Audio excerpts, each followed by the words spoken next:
আজি শ্ৰীৰামপুৰ মণ্ডলৰ উদ্যোগত ভাৰতীয় জনতা পাৰ্টিৰ প্ৰশিক্ষণ শিবিৰ অনুষ্ঠিত হয়।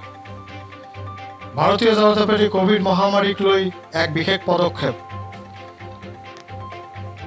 প্ৰতিখন গাঁৱৰ পৰা দুইজনকৈ পুৰুষ মহিলা স্বাস্থ্য স্বয়ংসেৱক কৰ্মী নিয়োগ কৰিছে আৰু কৰোনা মহামাৰীৰ যি তৃতীয় ঢৌ আছে সেই ঢৌ প্ৰতিৰোধ কৰাৰ বাবে ভাৰতীয় জনতা পাৰ্টি দলীয়ভাৱে এই পদক্ষেপ হাতত লৈছে আৰু এই পদক্ষেপ হাতত লৈ ভাৰতীয় জনতা পাৰ্টিয়ে কৰোনা মহামাৰীৰ বিৰুদ্ধে যুঁজ দিয়াৰ প্ৰস্তুতি লৈছে।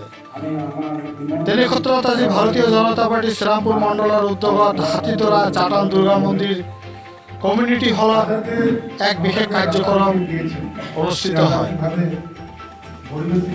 যাক ভাৰতীয় জনতা পাৰ্টিৰ কাৰ্যকৰ্তাসকলে প্ৰশিক্ষণ শিবিৰৰ নাম দিছে আৰু এই প্ৰশিক্ষণ শিবিৰত 2 শতাধিকৰো অধিক স্বাস্থ্য স্বয়ংসেৱক কৰ্মীসকল উপস্থিত থাকে।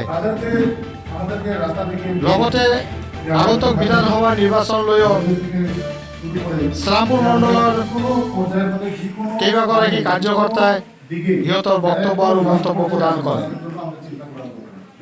অনাগত দিনত কোভিড মহামাৰীৰ পৰা জনসাধাৰণক সেৱা কৰাৰ নিমিত্তে আজিৰ এই প্ৰশিক্ষণ শিবিৰ অনুষ্ঠিত কৰা হয়। আজিৰ এই প্ৰগ্ৰামখন আমাৰ ভাৰতীয় জনতা পাৰ্টিৰ স্বাস্থ্য স্বয়ংসেৱকৰ প্ৰগ্ৰাম। এই স্বাস্থ্য স্বয়ংসেৱক একচুৱেলি ভাৰতীয় জনতা পাৰ্টিৰ কিছুমান কাৰ্যকৰ্তা নিৰ্মাণ কৰি আছে যে আগন্তুক যিটো কোভিডৰ 3rd ৱেভ এইটো অহাৰ এটা সম্ভাৱনা এনেকুৱা এটা দৃষ্টিগোচৰ কৰা হৈ আছে যে যদি আহে তেনেহ'লে আমি কেনেকৈ যুঁজ দিম। সেইবাবে দলীয়ভাৱে সাংগঠনিকভাৱে গোটেই ভাৰতবৰ্ষত এই স্বাস্থ্য স্বয়ংসেৱক অভিযান আৰু ভলেণ্টিয়াৰ প্ৰতিখন গাঁৱত এজন পুৰুষ আৰু এজন মহিলাক নিয়োগ কৰা হৈ আছে আৰু আজি সেইসকল যিসকল স্বাস্থ্য স্বয়ংসেৱক আছে সেইসকলৰ আজি এইটো প্ৰশিক্ষণ শিবিৰ হৈ আছে। প্ৰশিক্ষণ শিবিৰৰ দ্বাৰা সিহঁতক আমাৰ ডক্টৰ আছে, সাংগঠনিকভাৱে সিহঁতক মাতা হৈছে, সিহঁতে আহি সিহঁতক কৈ আছে যে গাঁৱৰ কেনেকৈ আমি এই COVID-19ৰ বিৰুদ্ধে যুঁজিব পাৰোঁ যদি আমাৰ 3rd ৱেভ আহে।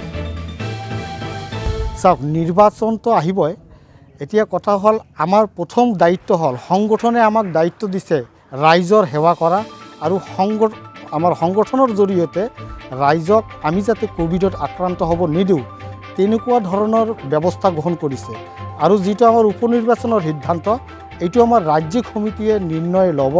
ৰাজ্যিক সমিতিয়ে যি নিৰ্দেশ প্ৰদান কৰে সেই নিৰ্দেশ মতে আমি প্ৰতিজন কাৰ্যকৰ্তাই আমি সেইমতে কাম কৰিম। তথাপিও আমি আমাৰ ফালৰ পৰা আমাৰ ৰাজ্যিক সমিতিক আমি অৱগত কৰাইছোঁ যে আমাৰ বিজেপি দলীয় কাৰ্যকৰ্তা সমৰ্থকসকলে ইয়াত আমাৰ এজন ভাৰতীয় জনতা পাৰ্টিৰ প্ৰাৰ্থিত্ব বিচাৰিছে। আজি আমাৰ ইয়াত স্বাস্থ্য স্বয়ংসেৱক প্ৰশিক্ষণ শিবিৰ আছিল আমাৰ শ্ৰীৰামপুৰ ভাৰতীয় জনতা পাৰ্টি মণ্ডল লেভেলৰ। আমাৰ একচুৱেলি এইটো আমাৰ ৰাজ্যিকৰ পৰাই নিৰ্দেশনা দিয়া হৈছে আৰু সেইমতে আমাৰ কোকৰাঝাৰ জিলাৰ অন্তৰ্গত বিভিন্ন মণ্ডলত এই প্ৰগ্ৰামটো হৈ আছে। এইটো আমাৰ দলীয় নেতৃত্ব যিহেতু ৰাজ্যিক আৰু কেন্দ্ৰীয় নেতৃত্ব আছে তেখেতসকলৰ ওপৰত এইটো সম্পূৰ্ণ বিবেচনাধীন হৈ আছে আৰু তেখেতসকলৰ ওপৰত এইটো থাকিব দায়িত্ব আৰু আমিতো ইয়াৰ পৰা বিচাৰিম, কিন্তু ৰাজ্যিক নেতৃত্বৰ হাতত সম্পূৰ্ণ ইয়াতো আছে আৰু সেইটো আমি আগতেও বিচাৰিছিলোঁ আৰু এতিয়াও আমি হয়তো আমাৰ গোসাইগাঁও যিকেইটা মণ্ডল আছে আমাৰ কোকৰাঝাৰৰ আমাৰ গোসাইগাঁও 28 নম্বৰ বিধানসভা সমষ্টিৰ অন্তৰ্গত যিবিলাক মণ্ডল আছে আমি সেই মণ্ডল তৰফৰ পৰা আমি ৰাজ্যিক নেতৃত্বক আমি ৰিকুৱেষ্ট কৰিছোঁ আৰু এই ৰিকুৱেষ্টৰ ওপৰত তেখেতসকলৰ যি চিন্তাধাৰণা আমি সেইটোকে মানি ল'ম, কাৰণ ইয়াত মিত্ৰ জোঁট চৰকাৰ চলি আছে। তেখেতসকলৰ যিটো নিৰ্দেশ দিয়া হ'ব আমি সেইমতে মণ্ডল কাৰ্যকৰ্তাসকলে আমি কাম কৰি যাম।